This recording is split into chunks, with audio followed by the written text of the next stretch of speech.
Fala aí, rapaziadinha, beleza contigo? Show de bola, aqui é o Rock. Fiquei um tempo aí sem postar uns vídeos, né, gente? Tava preparando um material de mais qualidade, né? Correria do dia a dia também, né? Aquela coisa toda, mas cá estou de volta. Eu não vou desamparar vocês, né, galera? Estamos aqui de novo. Hoje eu gostaria de abordar um tema aqui que é muito necessário, cara. É muito necessário que a gente toque nesse assunto, que tem tudo a ver com o metal, com o Red Pill, com tudo que está acontecendo hoje em dia, tá? E a gente tem que ter a consciência de que a gente tem que buscar as coisas nas suas origens. Então hoje nós vamos falar um pouco sobre a origem do casamento e por que que o casamento existe e como ele foi se transformando, né, até chegar na instituição falida que é o casamento hoje, tá? Então, é o seguinte, falar em casamento, né, da forma que a gente fala e que a gente entende hoje, a gente necessariamente tem que falar sobre o conceito de monogamia, tá? Uma coisa intrinsecamente relacionada à outra. E não dá para você separar muito, né, o casamento da monogamia se nós falarmos do casamento como nós entendemos hoje, né, segundo instituição social, convenção social. Tá? Não que todo casamento na história da humanidade tenha que ser necessariamente monogâmico, né? E de fato não. Existem culturas onde o casamento poligâmico é perfeitamente aceitável. Só que, vamos lá, para a gente entender que não é possível desassociar um conceito do outro, porque o próprio o próprio propósito do casamento na cultura ocidental deriva da cultura romana, tá? E nós vamos falar um pouco sobre isso e vamos discutir mais a fundo isso hoje, né? E o casamento que a gente tem, como eu falei, deriva da cultura romana, e o propósito do casamento, segundo a cultura romana, é justamente a formação do núcleo familiar forte, através da monogamia, tá? Porque o que acontece? Uma família, numa sociedade poligâmica, ela vai tender a ser um pouco mais fraca, a gente vai entender um pouco disso, tá? Então, assim, para que a gente possa entender como que a merda foi pro ventilador, a gente tem que buscar a história completa, né? Sob pena de ficarmos aprisionados em achismos e narrativas tendenciosas que, né, de fato dominam o discurso público e o ideário mainstream de hoje em dia, né? O casamento é a união entre duas pessoas com o intuito de constituir família. Acabou. Esse é o conceito mais básico assim de casamento, né? Tipo assim, o conceito natural do casamento é esse, a união de duas pessoas com o intuito de constituir família, né?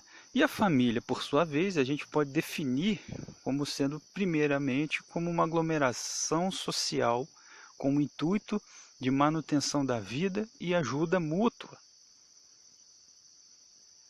Ao longo do tempo, o conceito e a função da família tiveram algumas variações, dependendo das particularidades de cada tempo e cada cultura. Óbvio, cada cultura que surgiu e que existe hoje vai ter uma definição diferente, de acordo com as suas próprias particularidades. Mas a questão é que a ideia é sempre a mesma, assim, a ideia principal, criar um ambiente, né, através da família, criar um ambiente de pessoas com laços consanguíneos e afetivos, tá? Algumas vezes excepcionalmente, apenas com laços afetivos, né? No caso de uma família onde há a figura da adoção, mas a regra não é essa, óbvio, né? E esses laços, esse ambiente formado por esses laços, né, dá condição para a perpetuação da vida dessas pessoas, né? Mais notadamente das crianças, mas não apenas as crianças, né? Os próprios laços consanguíneos, eles funcionam de cima para baixo e de baixo para cima. Quer dizer, hoje em dia a gente já deturpou isso muito, mas de fato a responsabilidade das pessoas idosas, ela sempre girou realmente em torno da família. Era a responsabilidade dos filhos tomar conta das pessoas idosas, né? Então, quer dizer, você ter filho já era meio que uma aposentadoria, né? Assim, em termos chulos, né? Hoje a gente tem um entendimento pacífico, quase que automático, de que os velhos são a responsabilidade do Estado, né? Enfim, nós vamos falar sobre isso mais tarde, tá? Então, como eu estava dizendo aqui, existe também, além dessa questão da perpetuação da vida e da criação de ambientes, ah, né, para que a vida possa prosperar da melhor forma possível, existe também uma função social da família, sendo que o núcleo familiar é a base organizacional das sociedades e através do ambiente criado no seio familiar e também pelo direito de legar, isso é importante, né? O direito de legar é muito importante, a família tem condições de criar prosperidade para si e, consequentemente, para os outros. Isso pode tomar a forma, por exemplo, de uma empresa criada por um patriarca, por exemplo, que é herdada pelos filhos e estes desenvolvem e fazem a empresa crescer, né? Por exemplo, neste exemplo particular, a empresa ia gerar lucro para si, mas a empresa também tem uma função social. Então, os filhos que herdaram aquela empresa ali, elas vão produzir, fazendo a empresa prosperar, né? Vão fazer essa empresa produzir mais produtos de forma mais eficiente, vai dar um retorno para todo mundo, na verdade.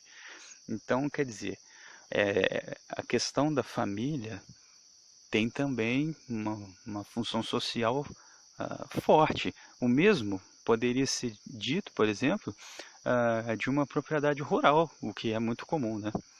E aí eu posso até colocar como exemplo aqui, para todos vocês gados de plantão, o próprio rei do gado. Vocês lembram da novela? Bruno Mezenga Berdinazzi. Porra, o cara herdou uma fazenda, né, a propriedade rural lá do pai dele. O pai dele começou a... É lógico que é ficção, né, gente? Porra, lógico, mas isso tem um viés de verdade, isso acontece na vida real também. O cara herdou até umas cabeças de gado e acabou desenvolvendo isso e sendo o rei do gado, certo? Os grandes empresários, os milionários, os banqueiros, os políticos de sucesso, né, esses atores globais aí, tradicionais também, etc. Essas pessoas de renome, elas têm uma tendência forte de ter um background familiar forte que cria condições para que essas pessoas possam chegar aonde estão, né? Então, você vê, a família criou um ambiente, através da família essas pessoas tiveram condições de chegar onde estão, né? A família, vou citar alguns exemplos aqui, como por exemplo a família Rockefeller, né? Lógico que sim, porra, a gente tá falando de exceção, né? Mas vamos pegar os maiores renomes, família Rockefeller, família Trump, família Bolsonaro, é isso daí, entendeu? Família Bolsonaro aí é patriarcal pra caramba aí, pô. A família Neves, do Tancredo, do Tancredo Neves, o Aécio Neves e outros, né? O que eu quero mostrar aqui, gente, é o seguinte: a importância da família enquanto unidade base e organizacional da sociedade, entendeu?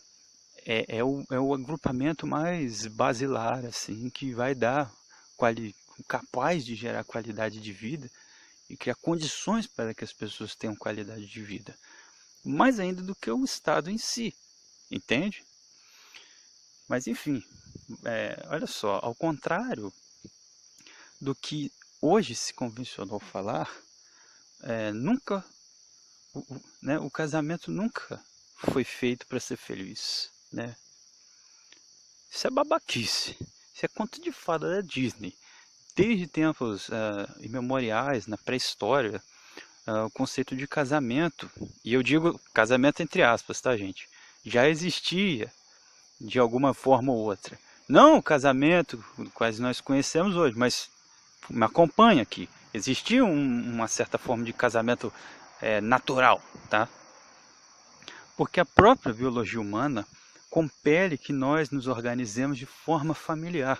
E essa organização familiar só ocorre com, presta atenção, só ocorre com um comprometimento mútuo entre um homem e uma mulher.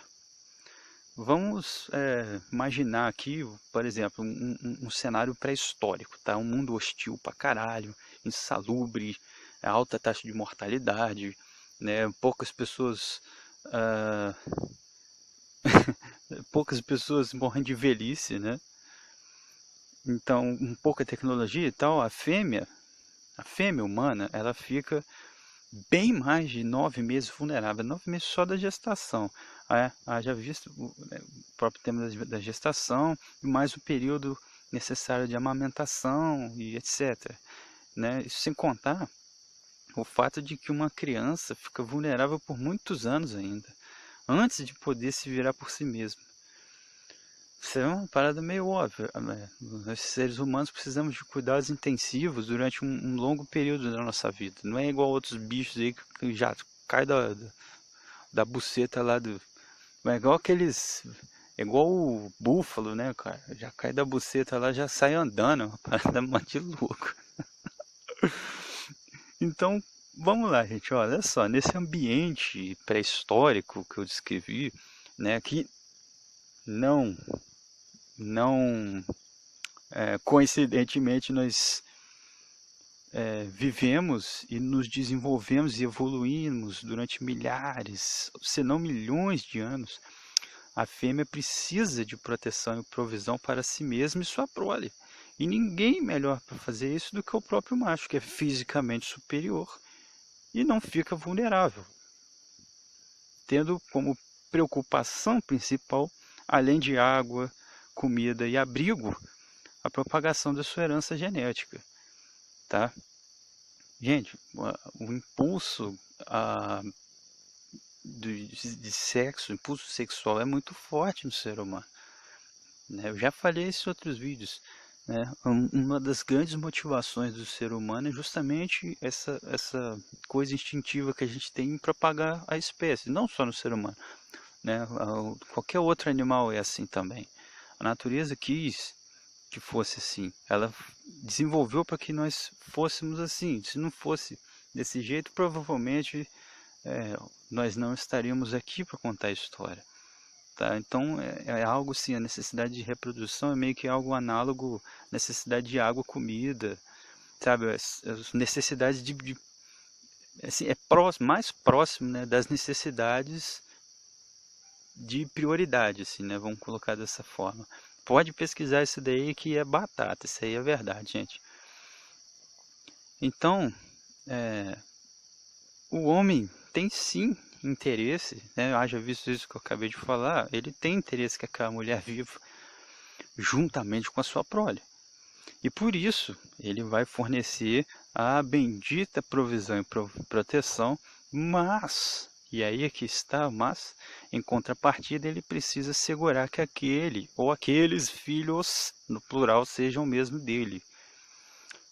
Então, muito se engana o imbecil que diz que o ciúme é uma construção social. Isso é uma palhaçada de marca maior. Isso tudo acontece de forma muito instintiva. A própria natureza, através das eras, moldou o nosso comportamento para que assim fosse. Ocorre que nós, enquanto animais sociais, não vivemos isolados em famílias. Efetivamente temos uma interdependência entre outras pessoas da tribo, né? Então, vou colocar assim, exemplo da tribo, entre aspas, né? Mas a gente pode estender o conceito de tribo como sendo uma sociedade, né? Qualquer tipo de vivência social na qual a gente esteja inserido, né? A gente tem uma interdependência. Então, nesse sentido, tanto os costumes relativos ao casamento e à família variaram bastante de acordo com o acordo social vigente à época. O casamento, portanto, ele pode ter também diversas outras funções embutidas, senão as funções do casamento natural, né? Que é o que eu acabei de descrever aqui, essa coisa de só propagar a espécie e fazer com que a prole se desenvolva, né? E que ela se desenvolva bem, né? E que possa propagar a herança genética ad eterno aí, né? Então o casamento pode assumir diversas formas, né? Tem um casamento poligâmico, monogâmico e talvez outras formas aí que, porra, sei lá quais que são, tá?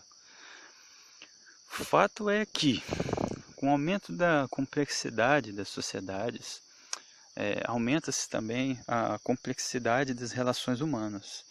E, em vista disso, nós sempre buscamos meios de adequar as coisas por meio de convenções sociais. Tá? Sendo que o casamento, por exemplo, é uma convenção social, com o fim de uma existência mais eficiente e próspera possível.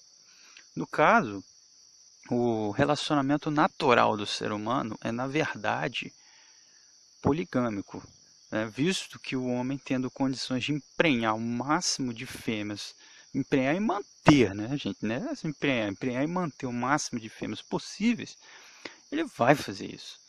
Ao passo que o mesmo tem que ter certeza que todas estão grávidas dele mesmo. Caso contrário, ele estaria gastando recursos, tempo, energia em algo que não lhe diz respeito. Gente, eu já falei sobre essa questão da poligamia em outro vídeo, mas vou reforçar isso e leva isso pro seu coração, cara, porque é verdade, tá? Pode pesquisar, entendeu? O professor Jordan Peterson, por exemplo, ele já falou isso também, e ele falou isso de uma forma muito bem embasada, ele não tirou isso da bunda dele. O ser humano, ele é naturalmente poligâmico, tá? Ele é naturalmente poligâmico. Se a gente for falar apenas sobre o animal humano, tá? A tendência natural das pessoas, instintiva, é que a gente se ajeite em meio, sim, em uma forma poligâmica, entende? Então, galera, é o seguinte. Continuando o pensamento aqui, ó, visto que o homem é o detentor da capacidade de conseguir recursos e proteção, e a mulher não, obviamente, né, no cenário hipotético, né, hostil da pré-história. E a mulher não, ele tem a capacidade de ter várias mulheres ao mesmo tempo, sendo que a recíproca não é verdadeira. A mulher fica dependente do cara nessa situação, né? Isso sem contar o fato de que um cara pode emprenhar várias fêmeas ao mesmo tempo. Só que uma fêmea ela só pode emprenhar de um cara só por vez. Então, quer dizer, tudo contribui para isso, cara. Porém, como eu disse, o crescimento da complexidade da sociedade também exige o aumento da complexidade das relações entre as pessoas. Em sociedades poligâmicas, a taxa de natalidade tende a ser mais baixa, visto que é mais produtivo um homem para cada mulher, pois dessa forma o número de filhos per capita de mulher tende a ser maior. E também torna mais fácil a sobrevivência e o desenvolvimento dos filhos. Por quê? Os recursos daquele cara ali vão estar concentrados nos filhos de apenas uma mulher, tá? E ele não vai ter que ter mais mulheres para sustentar. Que uma mais mulher você pode considerar como mais uma boca para alimentar, tá? Então é mais fácil, mais prático, né? Do ponto de vista assim bem pragmático que, né?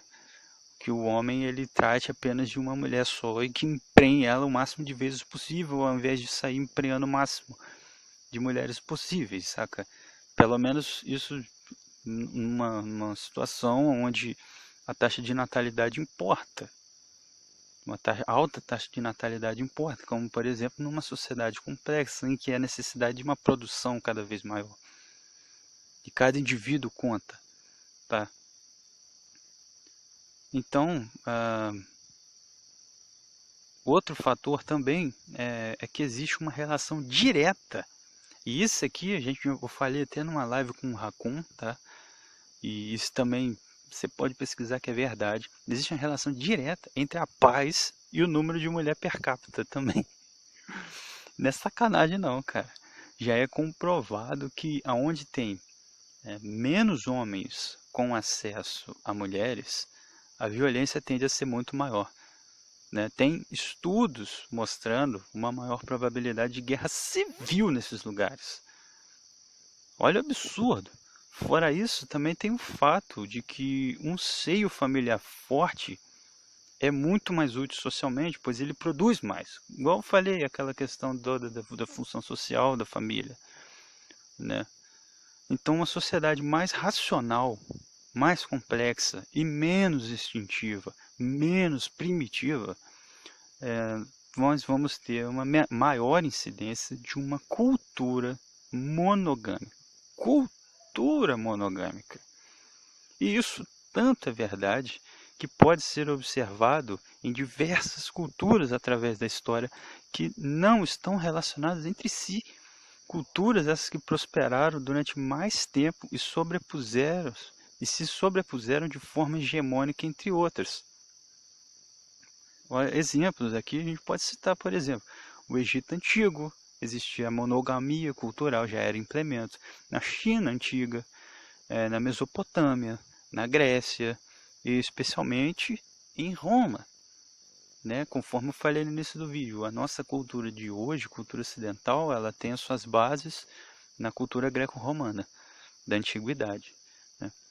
Então, quer dizer, sociedades que permaneceram essencialmente poligâmicas, em contrapartida, elas tiveram uma tendência de permanecerem tribais, né? Sociedades que insistiram nesse sistema de casamento poligâmico e tal, elas têm uma tendência de permanecer tribais, entendeu?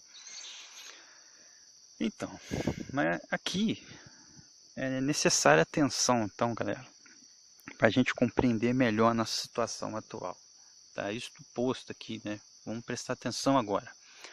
Conforme eu falei, a cultura ocidental deriva da cultura greco-romana.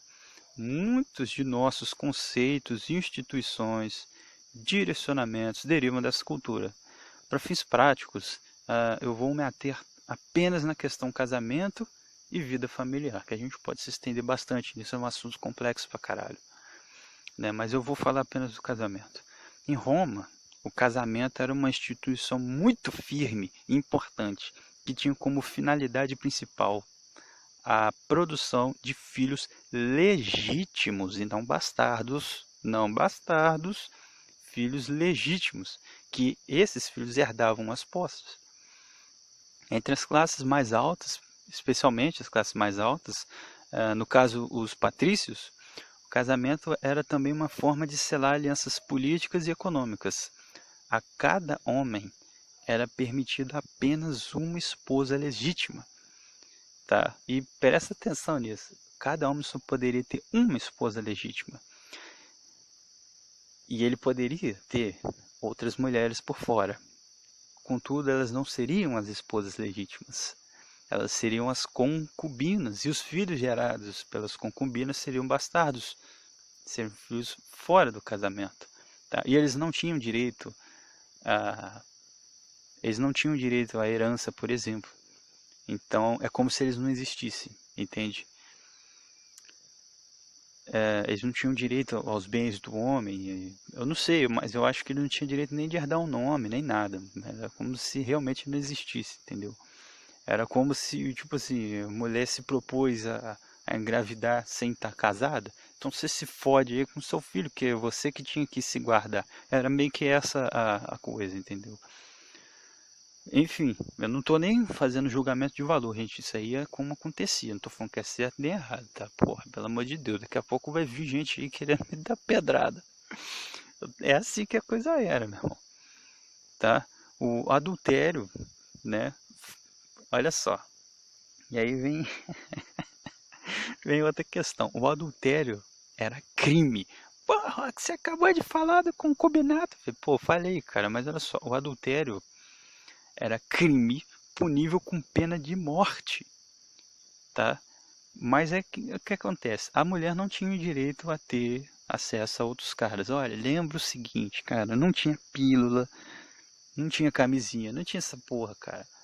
Não tinha essa porra. Se a mulher se deitasse com outro cara, ela ia emprenhar do cara. E o cara ia ter que arcar com toda essa merda, entende?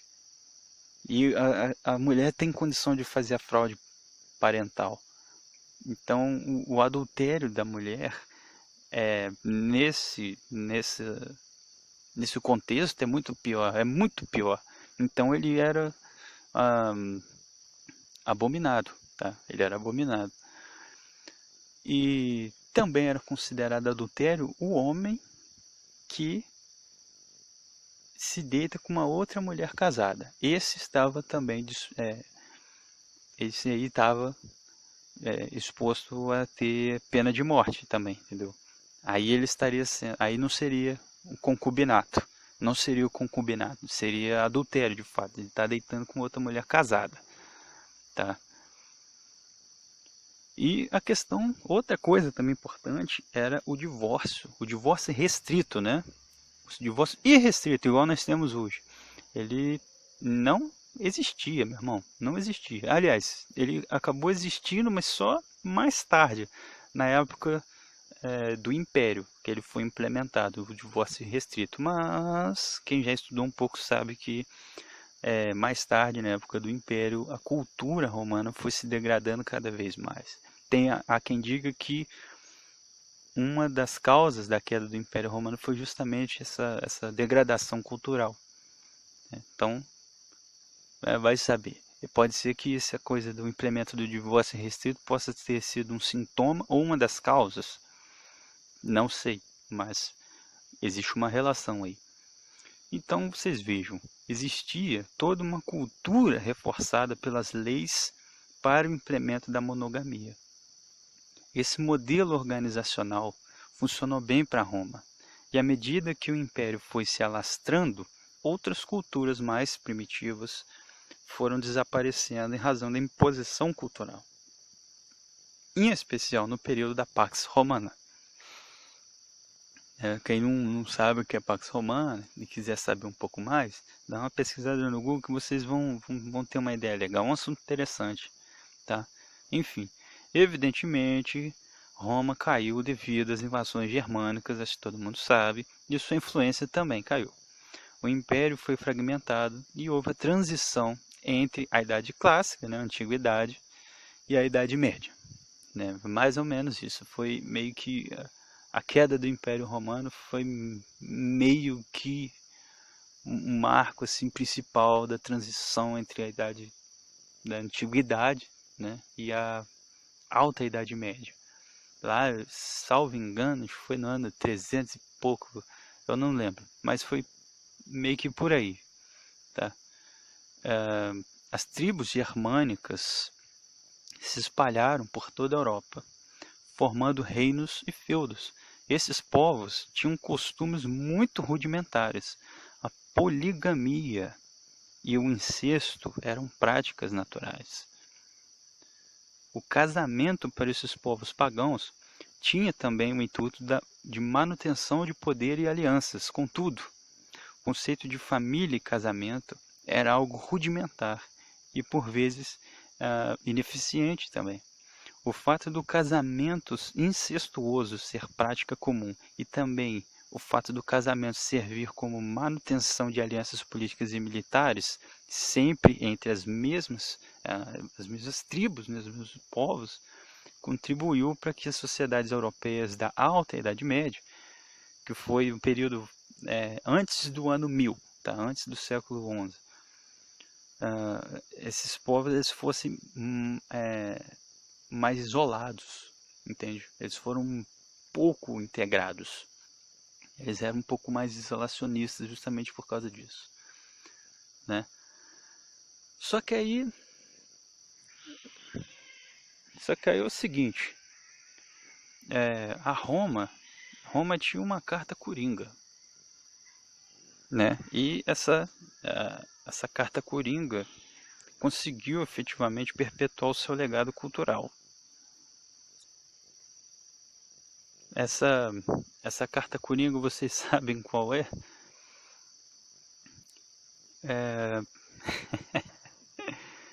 Essa carta coringa era o cristianismo. O cristianismo na forma da Igreja Católica, né? Então, a Igreja Católica, no caso, através da Igreja, aliás, muitos aspectos da cultura greco-romana conseguiram sobreviver. É como se a Igreja tivesse funcionado como um bastião da cultura greco-romana em plena Idade Média. Entendeu? E fizeram esses aspectos culturais fizeram total diferença nessa época. Próximo do ano 1000, mais ou menos, a igreja ela aumentava sua influência cada vez mais. Ela já era influente, tá? Porém, você tem que entender, não era uma coisa pacificada, né? A influência da igreja católica. O paganismo ainda era muito forte, tá? Não era todos os povos, não eram todas as pessoas que eram cristãos, entendeu? Apesar do cristianismo ter uma influência de vários reinos aderirem ao cristianismo e as regras do cristianismo, mas isso não foi uma coisa automática, isso foi gradual, foi relativamente lento. Então, a partir do ano 1000, a igreja conseguiu, de fato, implementar de vez a proibição da poligamia e do incesto, né? Assim como era em Roma. Né? E a sociedade germânica, igual eu já falei, a sociedade germânica era meio que, não uma bagunça total, mas eles tinham isso daí bem implementado, sabe? Então, a Igreja Católica proibindo a poligamia e o incesto também conseguiu espalhar através da sua influência a afamada ética judaico-cristã, que criou uma unidade cultural entre os diversos povos espalhados pela Europa. Nesse contexto de unidade cultural, o casamento monogâmico cristão seguia mais ou menos o mesmo propósito e a mesma forma que o casamento romano. Até o fato, por exemplo, da noiva usar vestido branco e véu, o anel de ouro, isso foram costumes herdados de Roma, isso eram costumes romanos. Esse aumento de influência cultural da Igreja Católica fez com que houvesse uma transição, o que chamamos de Alta e Baixa Idade Média. Na Baixa Idade Média, aí sim houveram alguns avanços econômicos e sociais, né, fazendo com que, no caso, ela fosse uma idade um pouco menos das trevas do que a Alta Idade Média, entende? Eu penso, aí sou eu falando, tá? Analisando isso tudo, tiro a conclusão que é o seguinte: a unidade cultural da Europa, através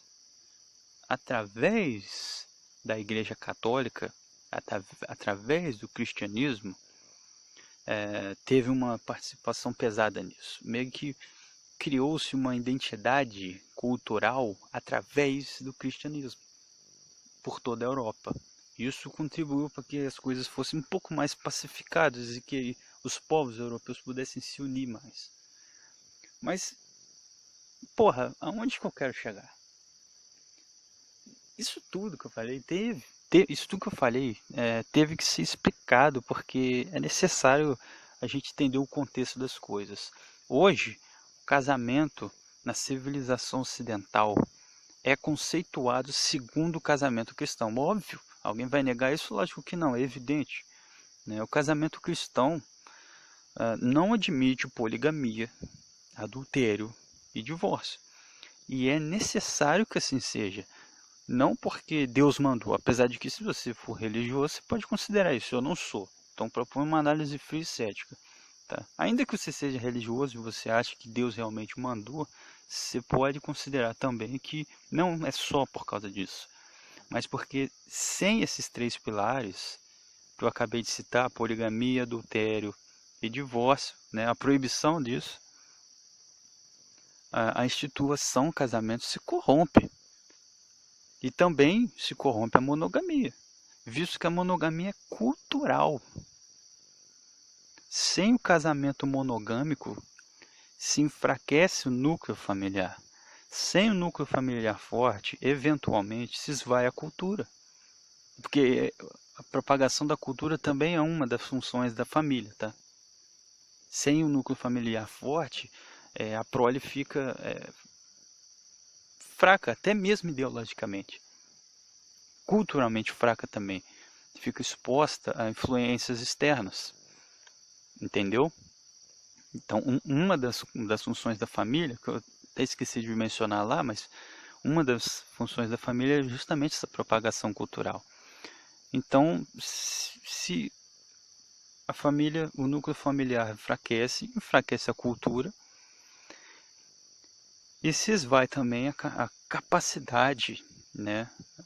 E eu realmente quero dizer a capacidade, né? Se diminui muito a capacidade de gerar, manter e desenvolver um legado. E ultimamente se reduz a capacidade de prosperidade da população.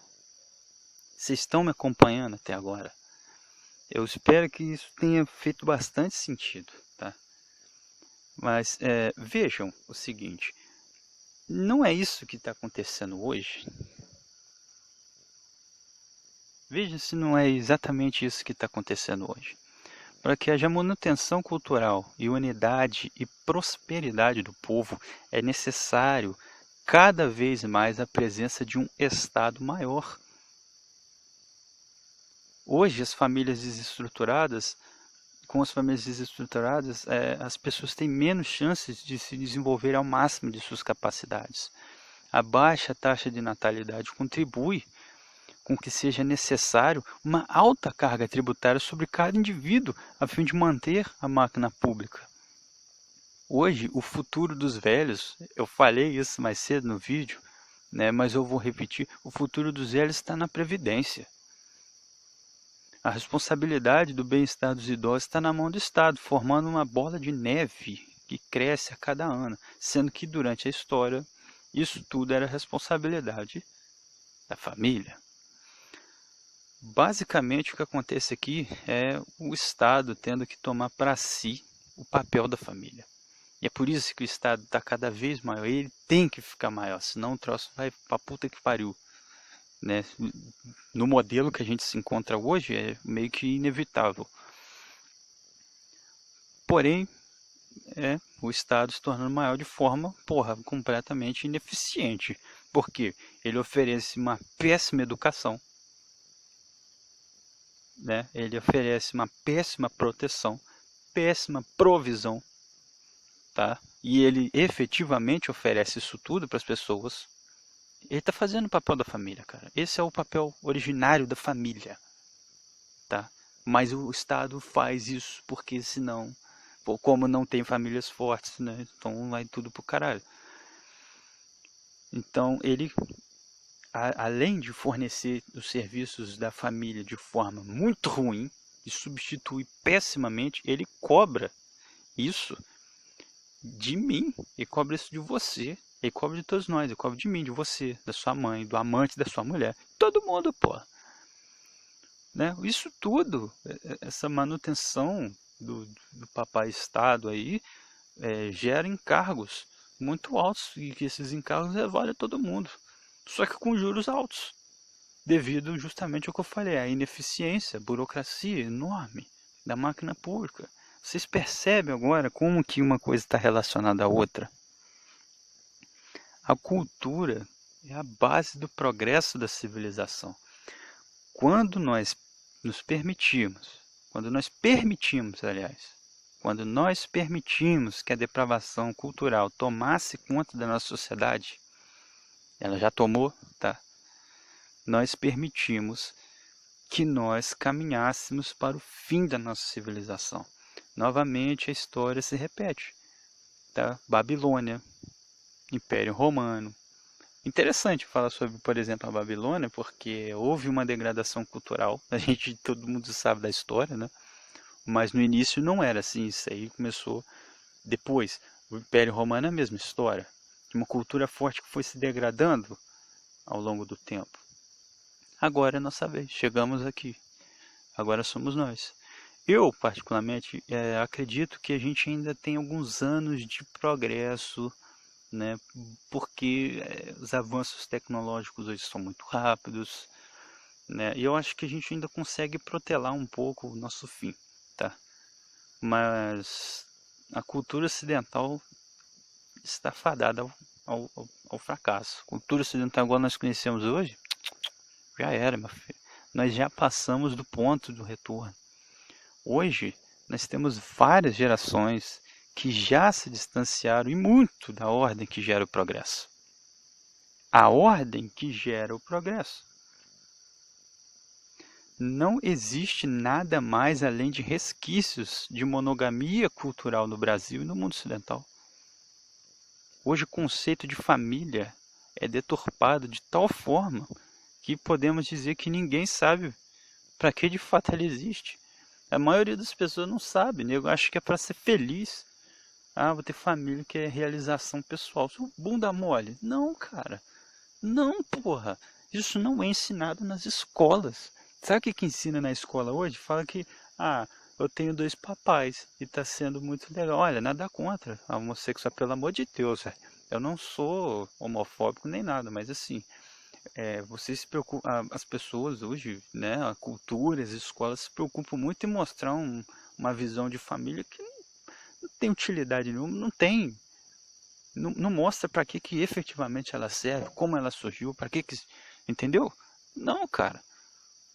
Parece que nós nos tornamos completos hedonistas o tempo inteiro. A gente não pensa na razão das coisas.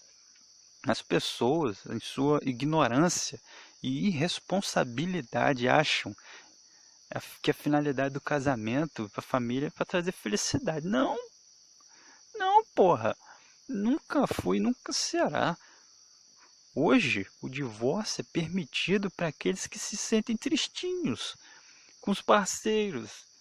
Adultério, ao invés de crime, como era antigamente, há não tanto tempo atrás, era crime. Hoje é celebrado pela corja autoproclamada de vanguarda cultural. Nossa, essa vanguardinha cultural global aí, ó. Que de vanguarda não tem nada. Muito pelo contrário. Eles são efetivamente agentes da destruição, da decadência. Não merecem nada além de repúdio e desprezo. E não incentivos fiscais. Leia-se Lei Rouanet. Eu quero mais é cuspir na cara desses putos. Mas e aí? E aí, meu camarada? Você deve estar ouvindo esse monte de parada que eu estou falando aí.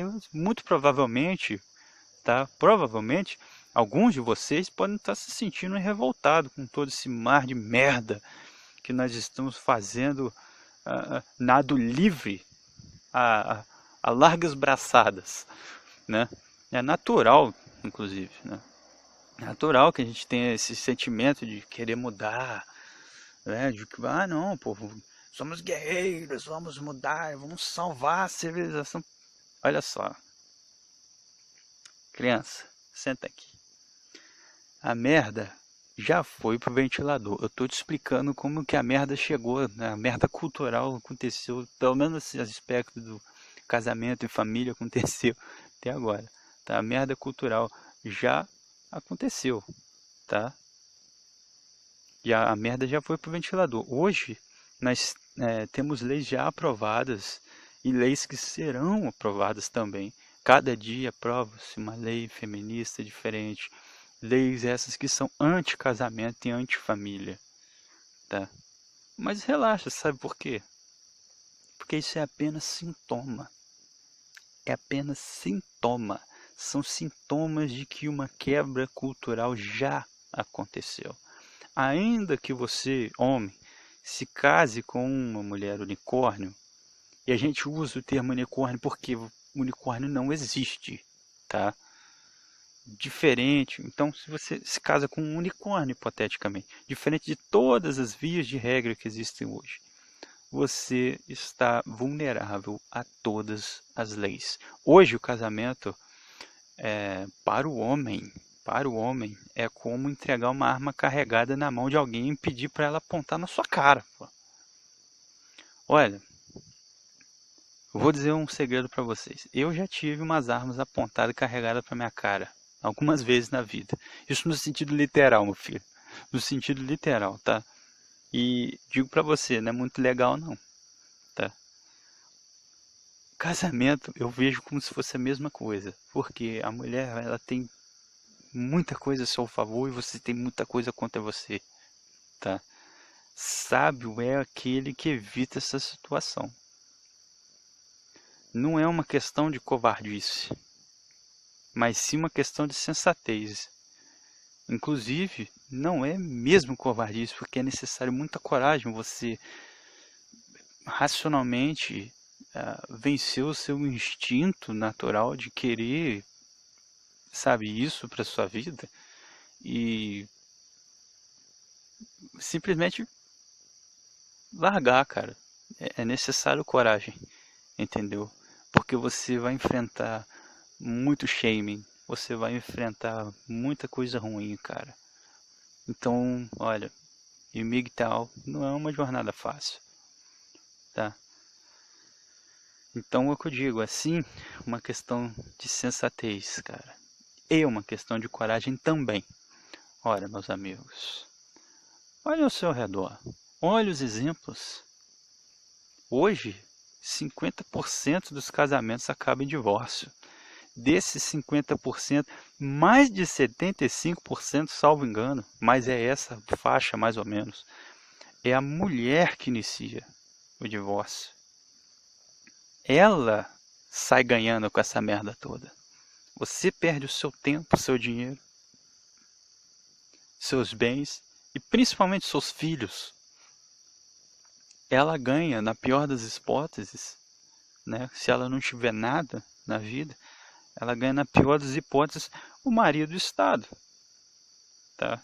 É o tal do papai Estado. Ah, mas o Estado é ruim. A assistência que ele dá é ruim, não sei o que, mas ela tem, todo mundo está pagando por isso. Tá? Você é marido de várias mulheres aí que não tem condições de criar os próprios filhos. Entenda isso, cara. Entenda isso.